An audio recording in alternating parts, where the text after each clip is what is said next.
Papakawalan yan. Baka makuha pa ng iba. Ang dami pa namang nag-aabang sa kanya, sa kanto. Para gripuhan. Gripuhan. Mga Yasmin, ako nagbabalik DJ Gando Manda na gandang-ganda naman sa sarili niya. Sana ikaw rin. Ganun talaga. Sa buhay, kung may magagandahan man sa atin, dapat mauuna yung sarili natin. Ganon. Tapos i-attract mo na yung mga tao sa paligid na pag maganda ka, nagagandahan ka sa sarili mo, eh malamang sa malamang, pati sila.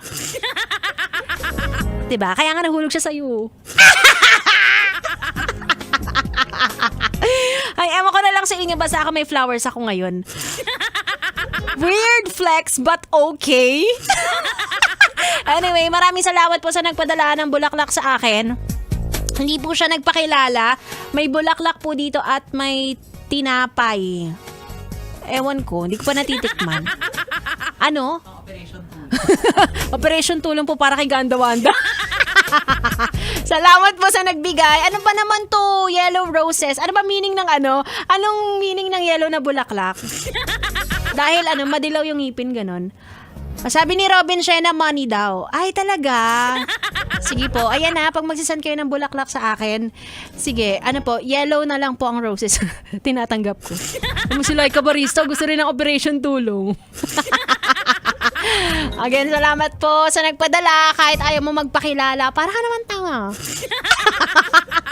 Thank you so much. Anyway, sa aking pagbabalik, baka siya talaga yung nagpadala ng bulaklak. Ayaw niya lang sabihin. Makakasama ko na ba si B-Boy Bibo? Ang bibi nyo sa radyo. Bibi ko naman sa totoong buhay. Hello. I claim.